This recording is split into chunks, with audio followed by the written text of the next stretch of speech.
ओम श्री गुरुवे नमः। गुरुर्ब्रह्मा गुरुर्विष्णु गुरुर्देवो महेश्वरा गुरुर्साक्षात् परब्रह्म तस्मै श्री गुरुवे नमः। ओम शांति शांति शांति। प्रणाम भवन। भगवान श्री आलू वाले बाबा जी का बहुत ही दिव्य गूढ़ ग्रंथ महावाक्य। तो आज अध्याय चल रहा हमारा भगवान इसमें जीव, और पेज नंबर 8 से संत कहते हैं कि आत्मा इच्छा नहीं करता, तू इच्छा करता है। इसलिए ऐसा विचार कर कि तू आत्म भाव में नहीं है, किंतु इच्छा करने वाला जीव है। यह ठीक है या नहीं? तो जो मनुष्य है वो कहता है हाँ महाराज। तो आगे संत जी कहते हैं तू आत्मा है। इस प्रकार संत और शास्त्र पर श्रद्धा रखकर समझ, विशेष स्पष्ट करके मैं तुझे समझाता हूँ। आत्मा को अनंत, अनादि और अक्रिय जान। इच्छा को विकारी, उत्पत्ति नाश वाली समझ। तेरा स्वरूप, आगे भगवान कुछ इसके पेज कट गए हैं बुक के, तो तेरा स्वरूप इस प्रकार जीव है। इच्छा करने वाले आत्मा को जीव कहते हैं। जीव में दो अंश हैं, आत्म रूप चेतन और इच्छा रूप प्रकृति। चेतन इच्छा नहीं करता और प्रकृति भी जड़ होने से इच्छा नहीं कर सकती। पुरुष चेतन और प्रकृति का विरुद्ध लक्षण होने से मेल नहीं होता। आत्मा की छाया प्रकृति में और प्रकृति का स्वरूप आत्मा में। इस प्रकार अज्ञान का जो भास है, इसी में इच्छा है। प्रकृति, आत्मा और छाया, इन तीनों का एक मेल रूप जो तीनों का भेद है, एक माना गया है। वह तुम मेरे सामने प्रश्न करने वाला है। व्यवहार में उसे जीव कहते हैं।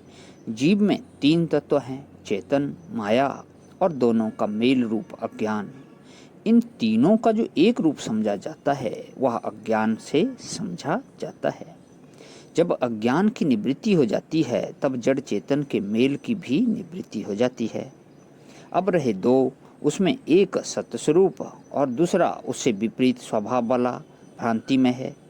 यह भ्रांति भी अज्ञान से है। जब अज्ञान निवृत्त हो जाता है, तब उसके विकार रूप की भी निवृत्ति हो जाती है। शेष एक अद्वैत तत्व ही रह जाता है। इस प्रकार जीव का पृथक्करण किए बिना जीव का स्वरूप समझने में नहीं आता। तो मनुष्य कहता है कि जब तीन मिलकर एक हैं, तब उन तीनों के तीन हिस्से मालूम क्यों नहीं होते? तो संत जी उत्तर देते हैं, अज्ञान में क्या मालूम हो? न तीन मालूम होते हैं न एक, इसी का नाम अज्ञान है। जीव भाव अज्ञान रूप है और जीव तत्व शुद्ध ब्रह्म स्वरूप है। यदि विचार कर देखा जाए तो जीव में रहे हुए तीनों भाव मालूम भी पड़ते हैं। कोई भी जीव अपने को भीतर से अज्ञानी, अपूर्ण नहीं समझता। यह चेतन का स्वरूप है, क्योंकि चेतन कभी अज्ञानी, अपूर्ण नहीं है। अनेक प्रकार की इच्छाओं का होना यही अज्ञान का स्वरूप है। क्योंकि आत्मा को इच्छा नहीं होती, और जो होती है सो अज्ञान से है। जिसके लिए वह इच्छा करता है, वह शरीर और जड़ पदार्थों की इच्छा करता है। वे पदार्थ जड़ माया रूप हैं। इस प्रकार एक ही जीव में रहे हुए तीनों अंशों का भान होता रहता है। वे तीनों होते हुए भी अद्वैत आत्म तत्व में हानि नहीं है, क्योंकि आत्म में विकार होकर ये तीनों हुए नहीं हैं, परंतु ना हुए अज्ञान से हुए के समान मालूम होते हैं। यह भ्रम है। भ्रम के पदार्थ जिसमें भ्रम हुआ हो, उसको विकारी अथवा दूषित नहीं कर सकते। जो तू कहे कि मैं तो आपके माइक पदार्थ की इच्छा नहीं करता, तो सुन, तूने अज्ञान के कारण अपने को भी एक माइक पदार्थ बनाकर इच्छा की है। क्योंकि अपने को दूसरा स्वरूप समझे बिना अपनी इच्छा नहीं होती।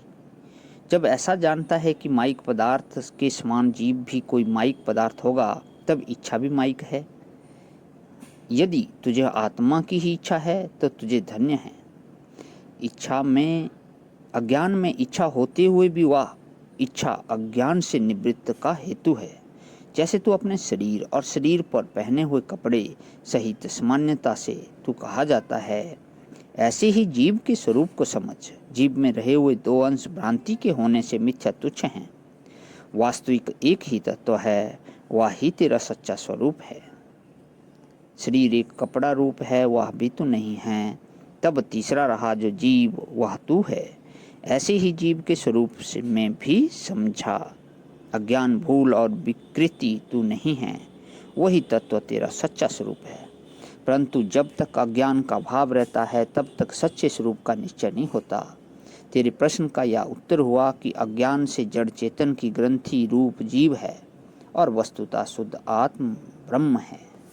प्रणाम भवन। ओम शांति शांति शांति।